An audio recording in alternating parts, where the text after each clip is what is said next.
4 రకాల ప్రేమలున్నాయి. ఒకటేంటే రాక్షస ప్రేమ. మరి భౌతిక శరీర సుఖాలు మాత్రమే చూసేది రాక్షస ప్రేమ అన్నమాట. ఇంకేమీ ఉండదు అక్కడ. నెక్స్ట్ మనుష్య ప్రేమ. మనసు ఉంటుంది అక్కడ. భౌతిక శరీరమే కాదు, అది అది ఓకే. మనసు ఇంపార్టెంట్ అని ఆ మనుషుల ప్రేమ అన్నమాట. మనుష్య ప్రేమ. ఇది మాయతో ఎఫెక్ట్ అయి ఉంటుంది. ఈ ప్రేమ ఎంత పెరిగినా విరుగుట కొరకే అనేది ఒకటి గుర్తుంచుకోవాలి ఇక్కడ. ఎందుకంటే ఇందులో మాయ ప్రేరేపితమైన ప్రేమ కాబట్టి మనిషికి మనసు ఉంటుంది. ఆ మనసు మాయతో ఎఫెక్ట్ అయి ఉంటుంది కాబట్టి ఈ ప్రేమలో మరి ఎప్పటికైనా బాధ తప్పదు. ఎంత ప్రేమ ఉంటే అంత బాధ వస్తుంది అన్నమాట. నెక్స్ట్ దేవతా ప్రేమ.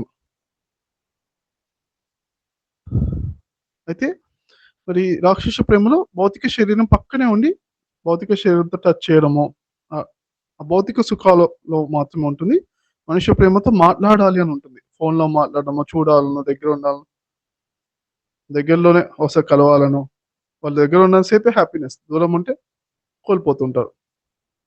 ఓకే,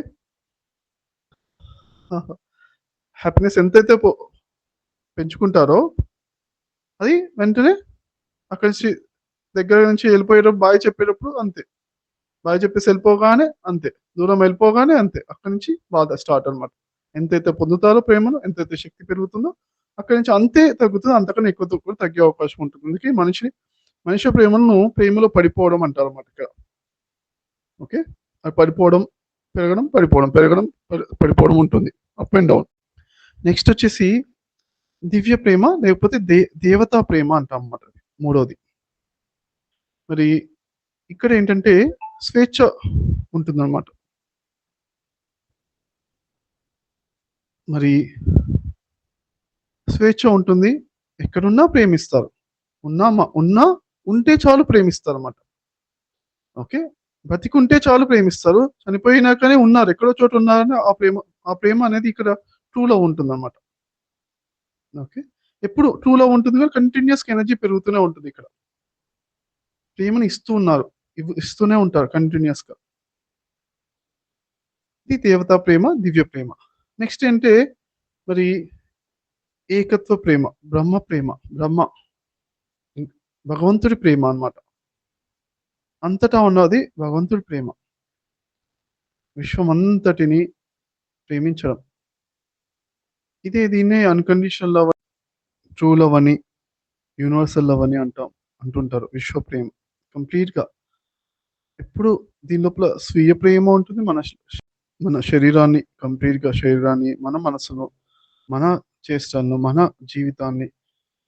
జీవితంలో ఉన్న ప్రతి ఒక్కరిని ప్రేమించడం వల్ల విశ్వం అంతటా కూడా ఎప్పుడు ఉన్న ప్రేమను అర్థం చేసుకుంటూ ఎప్పుడు ఆ విశ్వ ప్రేమలో జీవించడం అద్భుతమైన అన్నమాట. ఇదే హైయెస్ట్ అన్నిటికన్నా. ఇది మల్టీ డైమెన్షనల్. ఇది చాలా గొప్పగా ఉంటుంది ఈ ప్రేమ. అందరూ ఈ భగవంతుడి ప్రేమ మరి ఆ విశ్వ ప్రేమను అర్థం చేసుకునే దానికి ఖచ్చితంగా మెడిటేషన్ అనేది మరి హెల్ప్ చేస్తూ ఉంటుంది. మెడిటేషన్లో డే బై డే ప్రగతి వస్తుంటే ఆ విశ్వ ప్రేమను పరిపూర్ణంగా అర్థం చేసుకుంటూ ఉంటాం. ఇంకా అంటే ఓపెన్గా ఉండాలి. విశ్వ ప్రేమకు కనెక్ట్ అయి ఉన్నాను, దానికి ఫోకస్ చేయాలి. విశ్వం అంతటి ప్రేమిస్తున్నట్టుగా మనము విశ్వము రెండు ఉన్నాయి మొదట్లో. తర్వాత మనము విశ్వము ఒకటైపోతాం.